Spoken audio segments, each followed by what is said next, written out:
Our next video comes from our friends at the San Diego Shakespeare Society. When we think about the generations of writers who have contributed to the English language, there is no better example than William Shakespeare's canon of plays, sonnets, and poems. He has been credited by the Oxford English Dictionary with introducing thousands of words to the English language. His works continue to be studied and produced to this day. Why is that? Let's find out. Please enjoy. Hi, my name is Tom Haine, and I would like to talk to you about the San Diego Shakespeare Society. The Society has been in existence for over 20 years, and it was formed with the idea of promoting the genius of Shakespeare. We hope that by understanding Shakespeare's works, we can begin to reflect on our own humanity. The Society has a myriad of activities to accomplish this mission. Monthly readings of Shakespeare's plays, both in Coronado and in Escondido. They have panel discussions, lectures, acting classes. We sponsor a student festival every April, where we invite students from elementary school through high school to perform scenes from Shakespeare. We have mock trials. We discuss various issues at all times during the year, during fundraising activities, celebrations. So we invite you to check us out at San Diego ShakespeareSociety.org. Join us and share the joy of Shakespeare. So why do we still perform Shakespeare, write about Shakespeare, read about him for over 400 years after his death?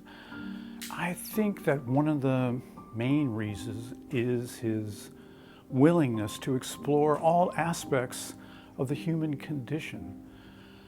Themes such as love and hate, war and peace, grief and joy, life and death are interwoven in all of his plays and sonnets. For example, in one of his more famous speeches, he poses the question,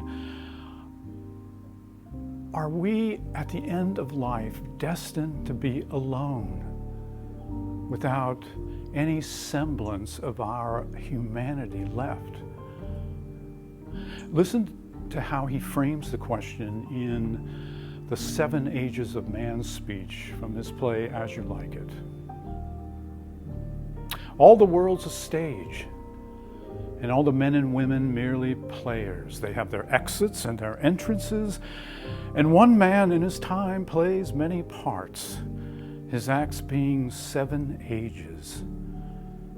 At first the infant mewling and puking in the nurse's arms, and then the whining schoolboy with his satchel and shining morning face, creeping like snail unwillingly to school, and then the lover, sighing like furnace with a woeful ballad made to his mistress' eyebrow, and then the soldier, full of strange oaths and bearded like the pard, jealous in honor, sudden and quick in quarrel, seeking the bubble reputation even in the cannon's mouth.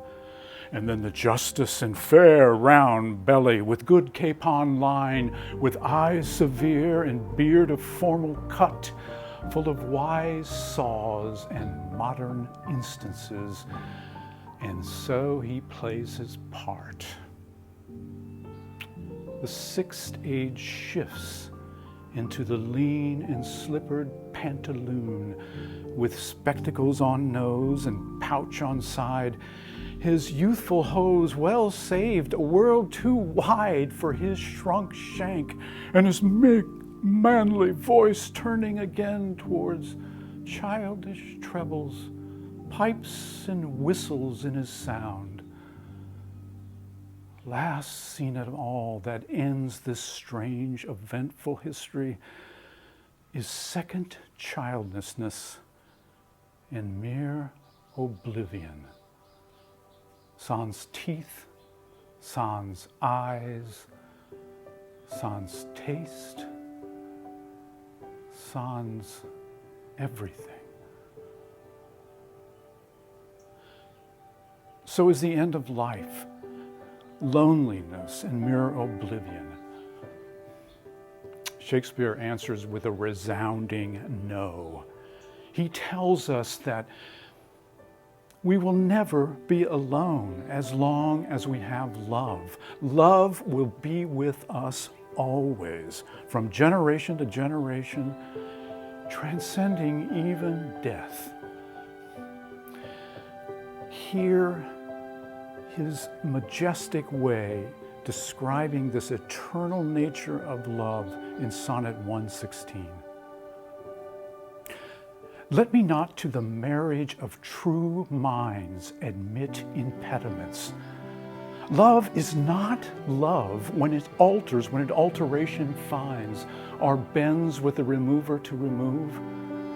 Oh no, it is an ever fixed mark that looks on tempest and is never shaken.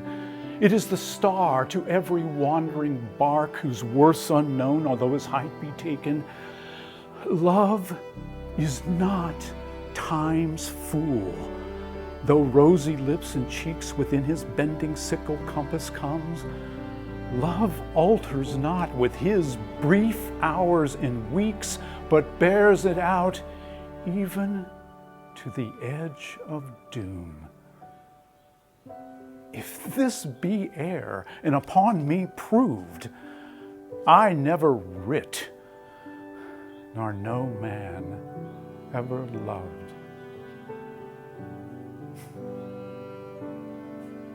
This theme of love over death is also talked about in Shakespeare's Sonnet 73. In this sonnet, Shakespeare allows us to overhear a conversation between aged lovers at the end of life, who find that growing old together strengthens their bond of love and carries them through the tragedy of death. Sonnet 73. That time of year thou mayest in me behold, when yellow leaves are none or few, do hang upon those boughs which shake against the cold. Bare ruined choirs where late the sweet birds sang. In me thou seest the twilight of such day, as after sunset fadeth in the west, which by and by black night doth take away, death's second self, which seals up all in rest. In me thou seest the glowing of such fire, that on the ashes of his youth doth lie, as the deathbed whereon it must expire, consumed with that which it was nourished by. This thou perceivest, which makes thy love more strong, to love that well which thou must leave ere long. Shakespeare, then, has answered the emptiness and despair of death with the power of love to sustain us, to be with us today, tomorrow, forever, even to the edge of doom.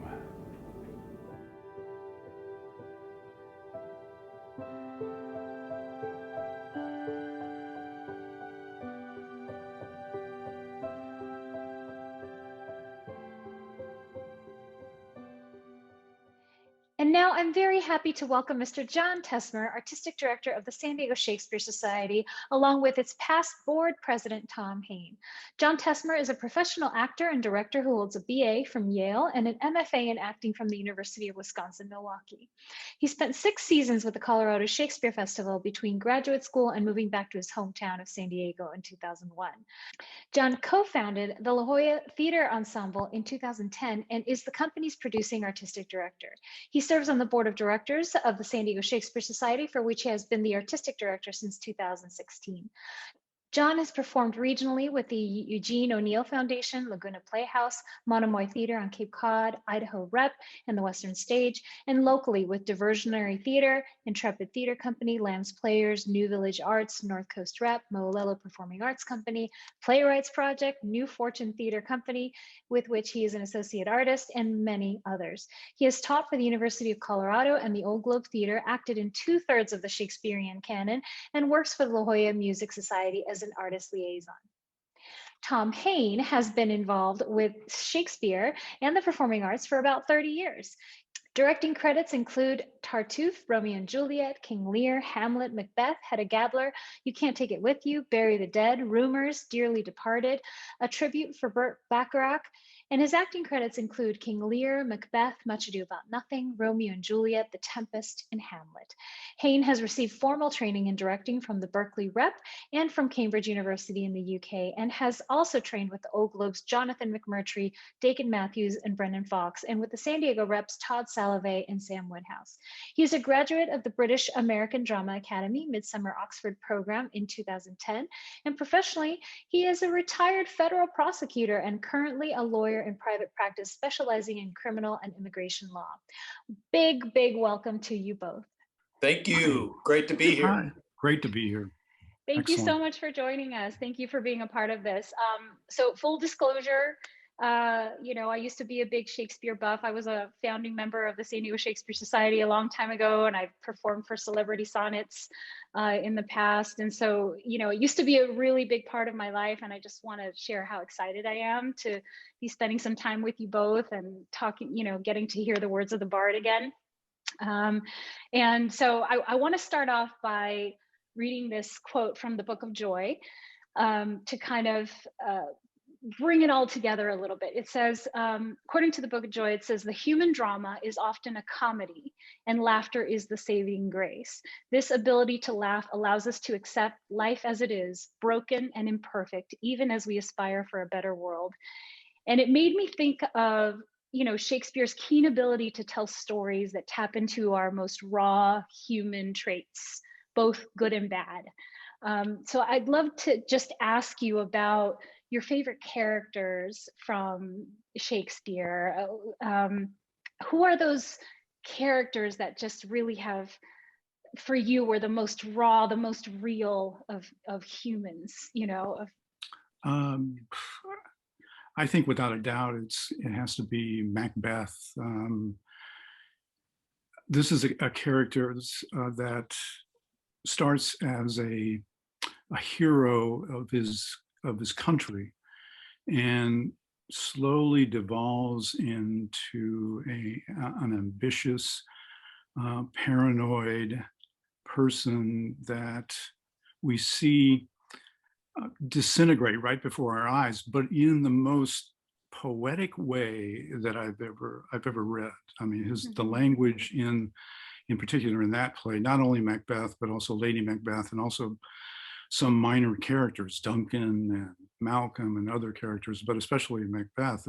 It's just overwhelming, the images that are presented, and also with the understanding that we're watching this develop, and it's just amazing for me. It's just it's not only because of the poetry, but also because of the frenetic pace of the play. You're drawn into it, and Shakespeare does not allow you to disengage at any moment during the play, all the way to the very end of the play. I mean, there's full of surprises, but it's just, for me, it's just an amazing play, an amazing character. Yeah, I would agree, definitely. What about you, John? Well, I will give you a different answer, but I also have to just echo what Tom said about Macbeth. I mean, it's just an incredible portrayal of humanity, and his devolution is fascinating because he is aware of it. And that's what the key is, I think. And he shares that with the audience.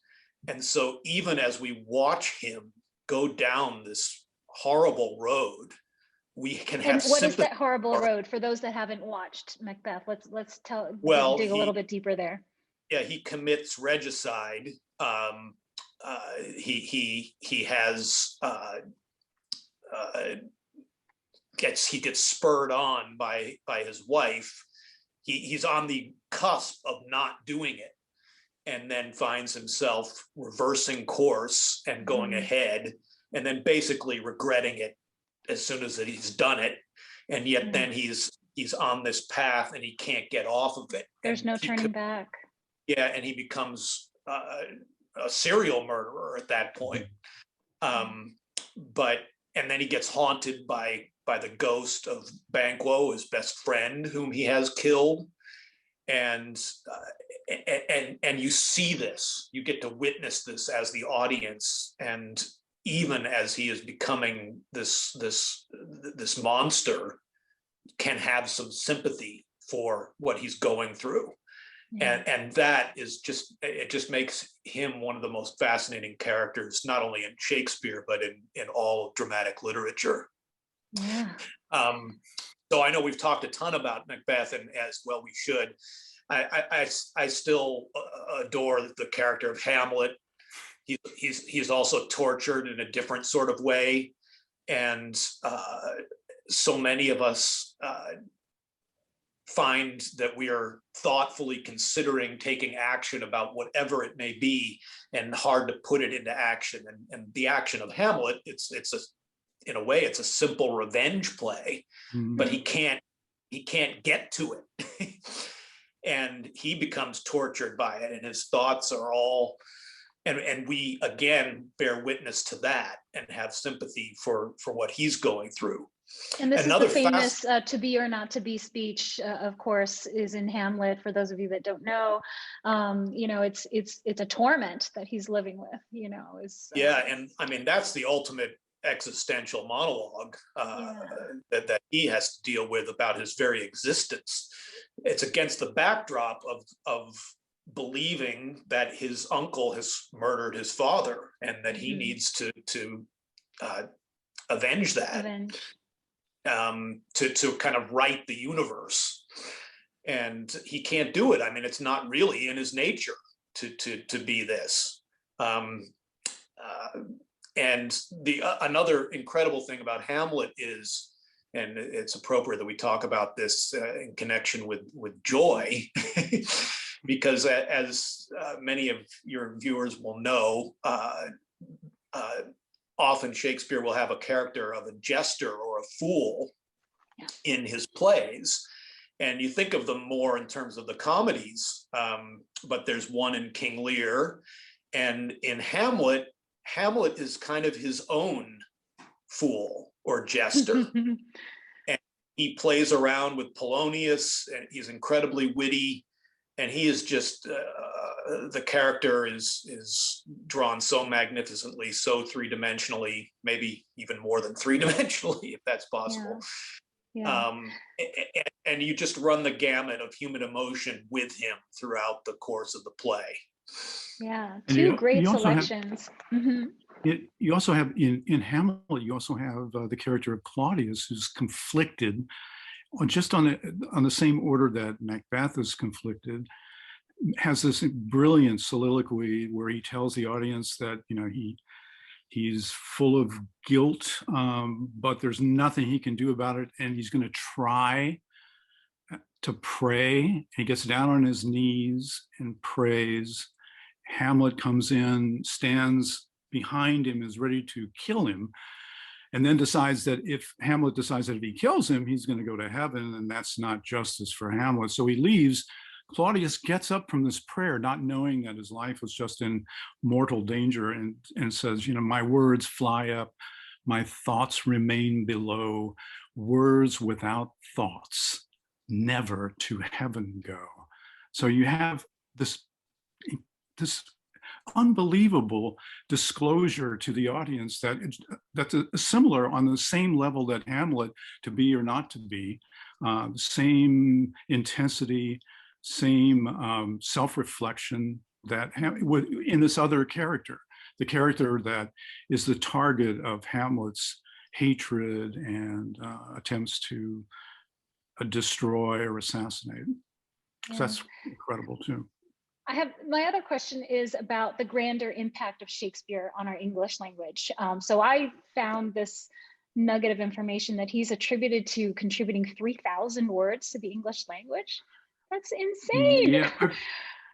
Tell us about some of the ones that we still use to this day, if you know that. Uh, Or I'm sure there's many, but yeah, apparently there's 1,700. Not the 3,000 has been used, but it's apparently an overstatement. Academia, accused, assassination, addiction, bandit, blanket, blushing, compromise, dawn, discontent, equivocation. It goes on and on and on. Gloomy, frugal, generous, invulnerable, jaded, luggage, lustrous, just obscene. So you can basically everything. Everything. Most of the words words that you're using today are attributed to William Shakespeare. That's incredible. That's really incredible. You know, it's so interesting when we're talking about legacy, right? Like, what do we owe our legacy to the legacy that we inherited as individuals, but also as a society? And, you know, the transformation of language through the decades and through the generations, to me, is just fascinating. What would you like to see happen in the future of the English language? And it keeps evolving. We've got like the TikTok culture and the, you know, all these different kind of social media apps that are changing things, and then pop culture and everything. And it just keeps evolving. What would you like to see happen in the future when it comes to language? Wow. I mean, I don't know. I don't have an agenda myself. I just think, I mean, Shakespeare, as we just talked about, was so inventive, and that happens as language evolves, and we just need to be responsive to it, and God forbid being sticks in the mud about things as they change, because that's just how things evolve. Yeah. Now, So you're a person that embraces new idioms and new words that have bubbled up in current times. Yeah, I think it just adds to the richness. Now, I can be a stickler in my own background as an English major for grammar usage, but that's not really that helpful for expressiveness. So you got to go with it and not be condemnatory in the least, I think. Right. I think that the evolution of language is going to take care of itself. To me, as long as the language connects to emotion and allows us to understand our emotion through poetry, then it's fine. You know, Shakespeare, I'm sure in his time he was on the cutting edge of language, and you know, people would look at him, and I think one of the great things about him is that he allowed his imagination, and therefore the imagination of everyone that followed him, to just open to all kinds of images that reflect our emotions, that reflect really complex conditions that are going on in humanity. And as long as the language continues to evolve in that way, I think we're on the right track. Yeah, there's just something so beautiful about, you know, what's really important is being able to communicate and to be completely present. And I think that his characters do that. You know, they force you to sort of lean in and listen to that beautiful language and just savor it.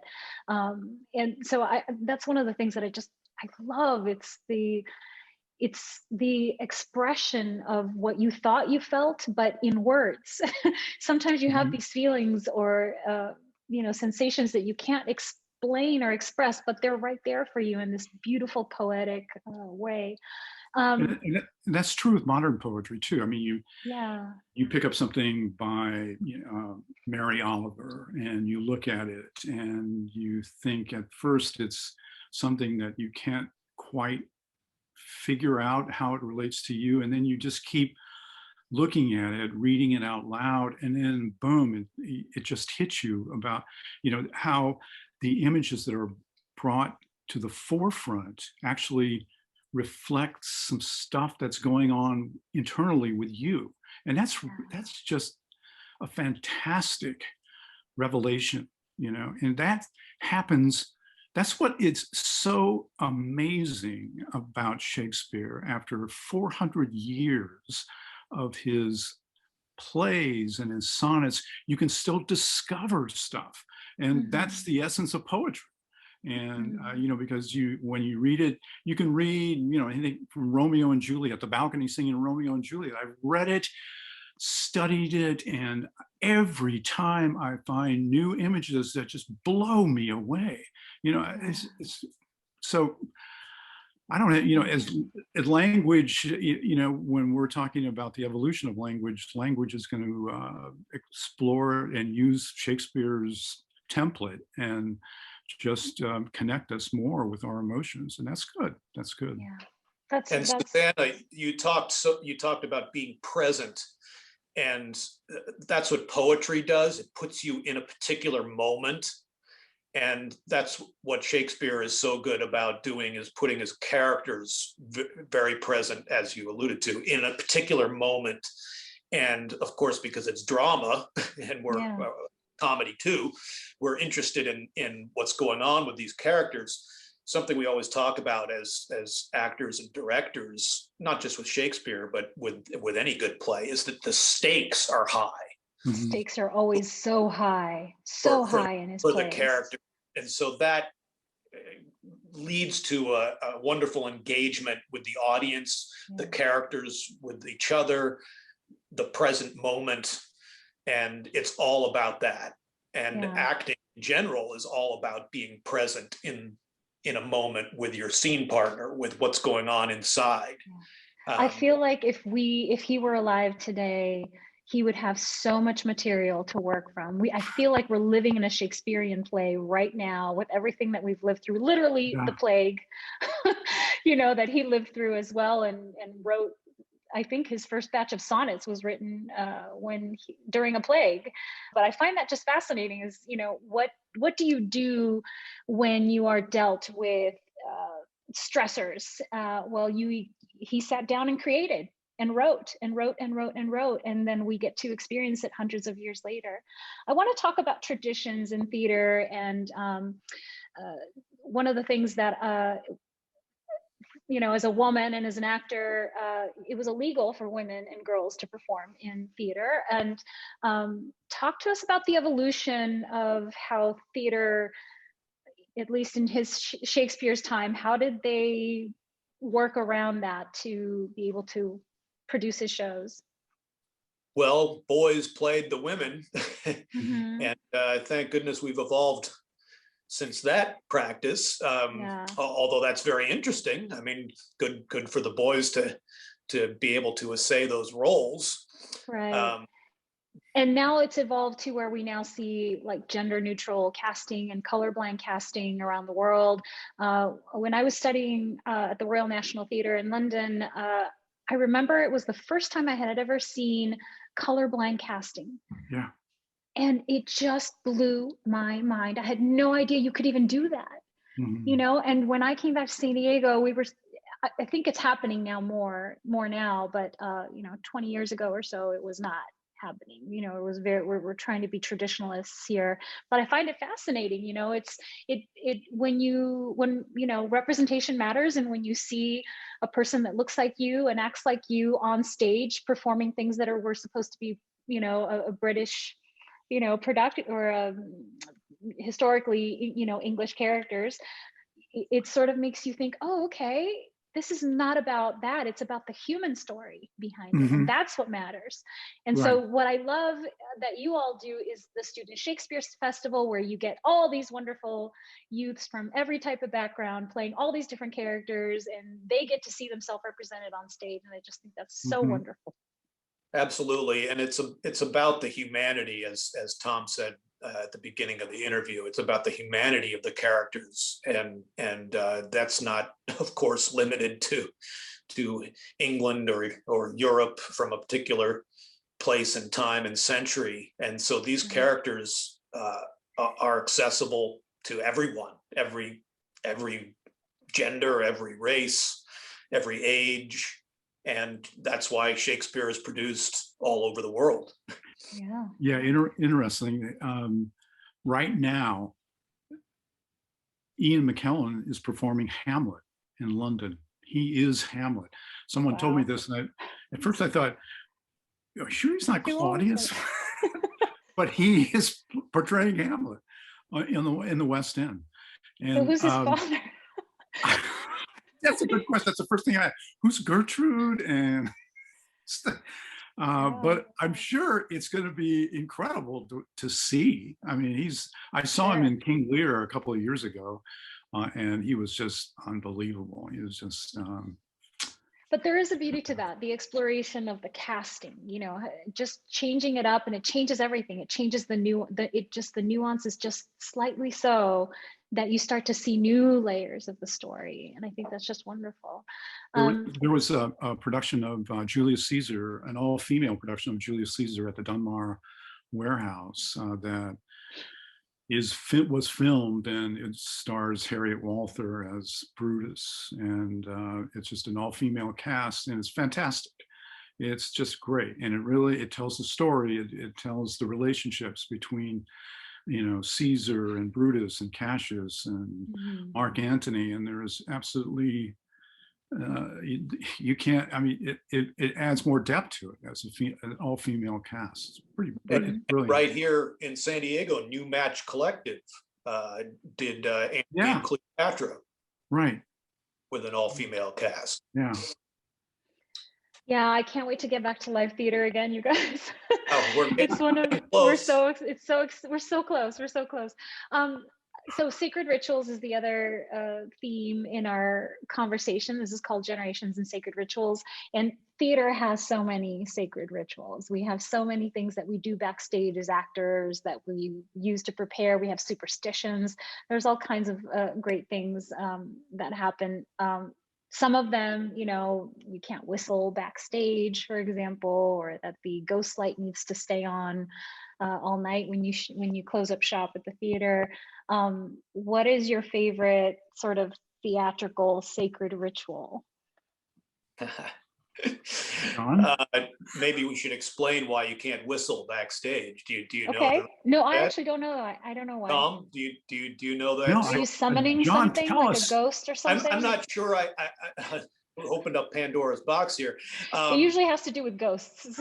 It's not to do with ghosts, and I don't know if I can tell it incredibly well, but it has to do with the stagehands backstage, to do with flying rigs and bringing in scenery.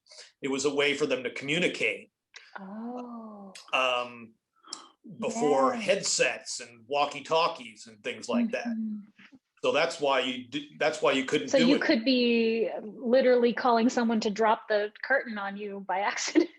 Yeah, or some piece of scenery might come in and hit you on the head if you whistled at the wrong time. Okay, well, that one makes sense. Yeah. Yeah. Well, we've talked a lot about the Scottish play, which we're allowed to say because we're not in a theater. We're not in a theater. I was wondering. I'm like, I can say this, right? Because none of us are in theaters right now, and so we've talked about Macbeth. But there are all kinds of superstitions to do with that play. And they say it's a cursed play because there's a scene missing. That's what Jonathan McMurtry always said, that there was a scene missing. But there's all kinds of theories about it. That's my understanding. Do you have an understanding about it, John? About where the superstition comes from? Where the superstition why you can't, why Macbeth in particular is so cursed, such a cursed play? I don't know. I mean, I think that some things have happened through the years, and then it just got that reputation. I mean, but I don't know the specifics. Well, if you haven't seen the play Macbeth, you know, it deals with death, a lot of insanity, ghosts, witches. You know, it's just that kind of fantastic, scary, really scary play. But The witch, definitely, yeah, the witches add to it so much. I mean, and the spells, the brews that they're concocting, and the prophecy. I mean, that's a whole nother aspect of that's what Macbeth. started We, this whole we didn't thing. talk about earlier. Is that it's all sort of fated Right. to happen. And to what extent, ultimately, if it's fated, did Macbeth have free will? Right. Was he just If you believe in the prophecy that he Right. was fated to be king. right? And so by telling him that he was destined to be king, it forced him on this path of, or when he told the wife, it was really Lady M that got it in his mind that he needed it just to speed up the process to get him to be king by murdering the current king. Which is also Um, which is really a cool thing about the play. Also, that Lady Macbeth and Macbeth are the most loving couple in Shakespeare, in the canon. I read that, and when I look back on other couples, that, you know, Anthony and Cleopatra or whatever, but they are, the language that is presented by Lady Macbeth and Macbeth when they meet for the first time on stage is just fantastic, and it's really tender. It's really a tender moment. So, and then all hell broke loose. I don't know how much. I think that Lady Macbeth is a character that, again, is out to ensure that her husband become the person that he's entitled to, and that's, I think, at the beginning of the play we we understand that he is the warrior that had saved the country, and there is an expectation that he is going to be named successor to Duncan, and yeah, so that's another great thing about the play, is that you don't know how it's going to turn if you've never read it before, and so I don't think that she's a monster when she is suggesting that, you know, if you can't get it one way, then you should try to get it another. Right. She wants to see her husband shine, succeed, right? Succeed and shine. And then there's also the depth of character that Shakespeare builds into it, that they don't have a child. Right. Right. That means that they're more dependent on each other, and can't put hope in a future generation. Right. There is a lot of, and that would have been a huge trauma for, well, it still is for anyone, you know, today. Sure. I find it just fascinating that we are still talking about him hundreds of years later. You know, when we talk about legacy, I just find it really fascinating that he was aware, I think, of his legacy. He was aware of what he had done. One of the little nuggets that I found was that he had penned a curse for his grave. And so so that no one would move his body, because it's it's very common to move a body to make room for others. And so that no one would move his body in his final resting place, his epitaph says, "Good friend, for Jesus' sake forbear to dig the dust enclosed here. Blessed be the man that spares these stones, and cursed be he that moves my bones."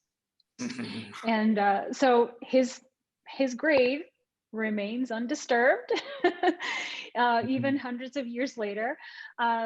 So you know, it's just one of those things that I think is so interesting, you know, when people who are grand in that way, where they are very prolific writers or brilliant artists or all of that, I think they're aware of their legacy. I think they're aware that they're creating something fantastic that's going to live on beyond them. And we should all hope, right, to contribute something in this world that is going to be our legacy. And so I do want to ask you, I want to shift gears to the sacred rituals very quickly, just to ask you, what is your sacred ritual? What is the thing that you do regularly, that makes you feel like your truest self, that inspires you and makes you feel like your truest self? What is your sacred ritual?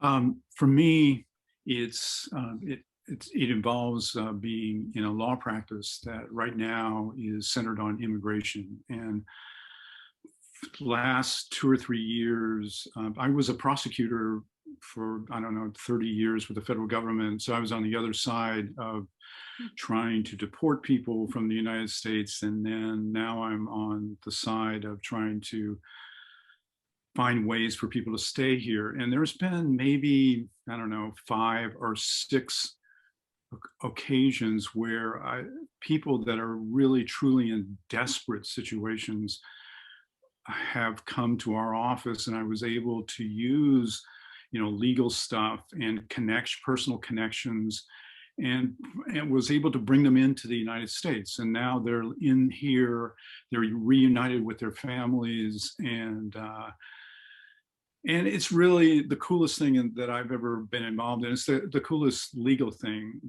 the best way to use a law degree that I could possibly think of. And so that was my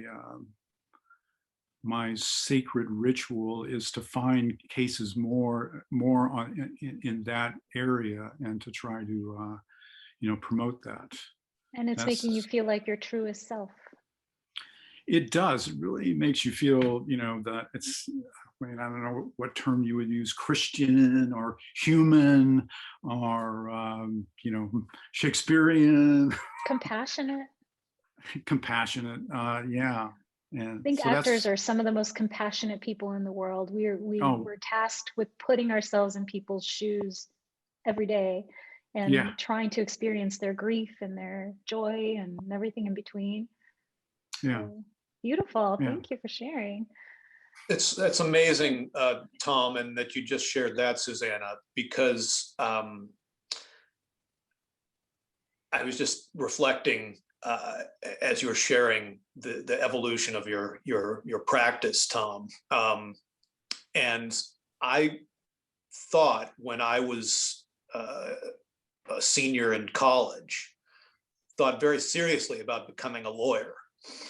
And I thought I had the right kind of acumen and personality.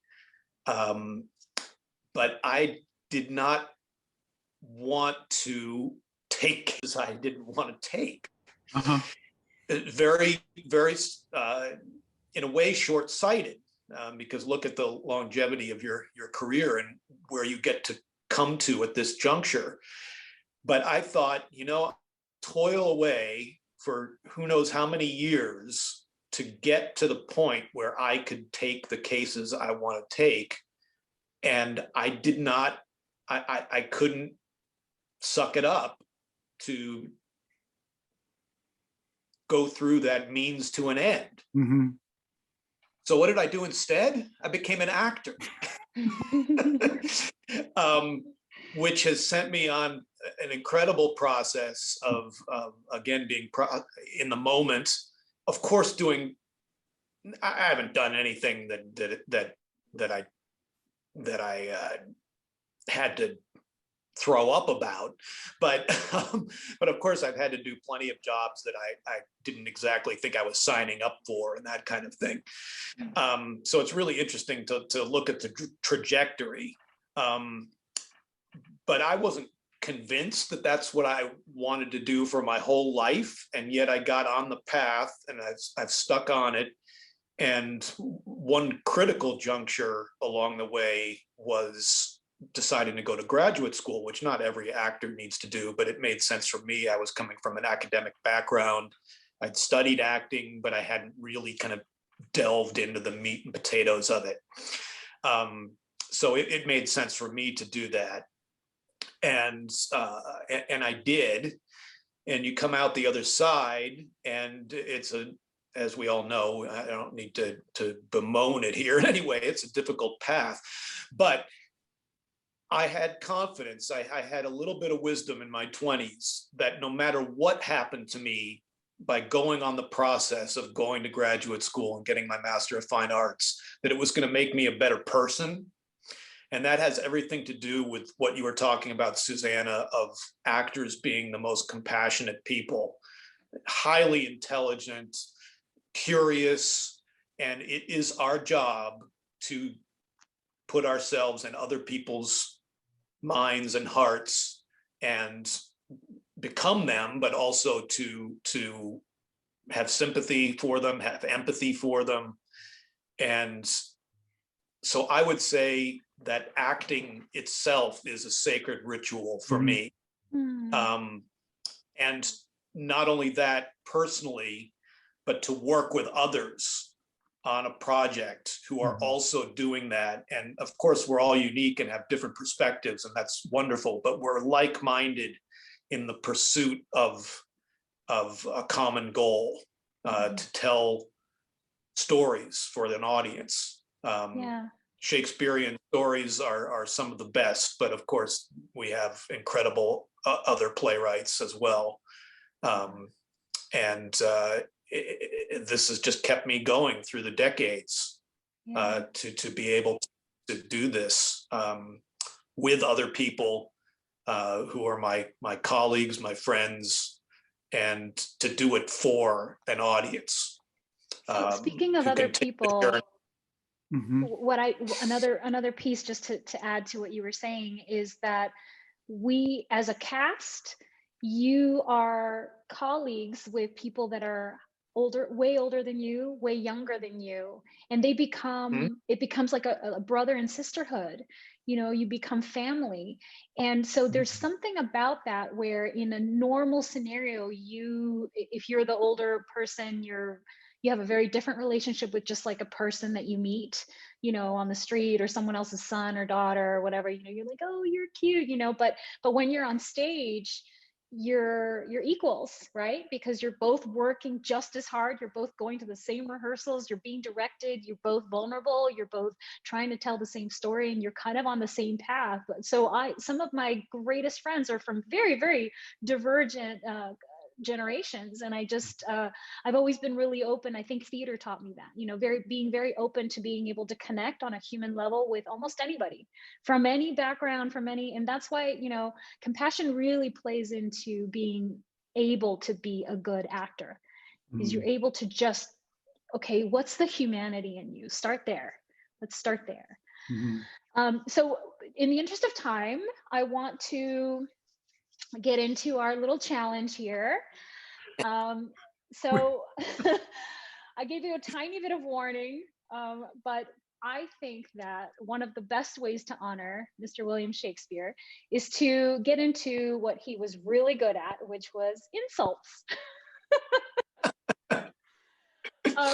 So I think that we should take turns, just each person giving out our best insult, and then we are going to have the audience vote on who was better, who gave the better insults. How do you feel about that? Are you ready? Okay. Yeah. What?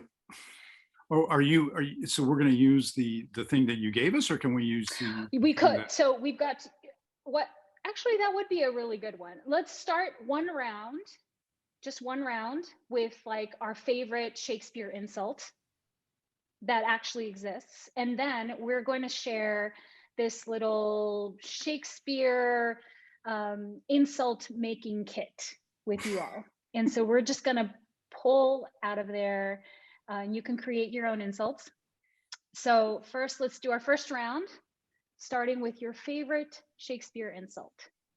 Tom, well, you go first. I think that of all the people in the world, John is a trunk of humors, a bolting hunch of beastliness. He's a swollen parcel of dropsies, a huge bombard of sack, a stuffed cloak bag of guts, a roasted manna tree ox with pudding in his belly, a reverend vice, a gray iniquity, a father of ruffians, and a vanity in years. That's what I think of John. Well, Tom, you know I love you, but you are a knave, a rascal, an eater of broken meats, a base, proud, shallow, beggarly, three-suited, 100-pound, filthy, worsted stocking knave, a lily-livered, action-taking knave, a whoreson, glass-gazing, super-serviceable, finical rogue, one trunk-inheriting slave, one that would be a bawd. In way of good service and art, nothing but the composition of a knave, a beggar, a coward, pander, and the son of an heir and a mongrel bitch. Susanna, are you going to let him say that to me? I don't understand. Well, to begin, thou art both damned and luxurious mountain goats. Really? Thou art the rankest compound of villainous smell that ever offended nostril, and the most cowards and infinite and endless liars, hourly promise breakers, and the owner of no one good quality. Oh my God. Hourly promise breakers? I don't think that that's an accurate description of what you do it every 10 minutes? Your Honor, I am not a promise breaker. Okay, Shakespeare insult kit time. Grab your insult kit. You're going to pull one word from column 1, one word from column 2, and one word from column 3, and give me the best you got. All right? Both of you have to insult me. I still love Oh, that's insult you. Okay, insult each other. Insult each other. That's fair. Well, I don't know if I could do that anymore, but oh Tom, you craven, common kissing canker blossom. John, you are a goatish, fly-bitten fusterian. I don't know what. I resemble that remark. Maybe. Okay. I've got 2 insults for you. Okay. All right. Tom. Lay it on. Tom. Yes. You are a bootless, beetle-headed bladder. Oh my God. I like the alliteration. Well done. John, you are a gleeking, elf-skinned dewberry. All right, you guys have to vote. You guys have to vote. Oh my God. Who was the better at insulting? And the final thing I can say is that I do desire that we may be better strangers. That's wonderful. Listen, thank you both for joining us. Thank you so much for taking the time. I hope that we do not become strangers. I hope that we spend a lot of good time together now that the theaters are starting to slowly open back up. I can't wait to see you both on stage and in the audience and enjoy one another. Thank you so much for your time. Have a great rest of your day, and we're going to enjoy the rest of the night. It's been a pleasure. Thank you. Thank you. Thank you. Bye. Bye-bye.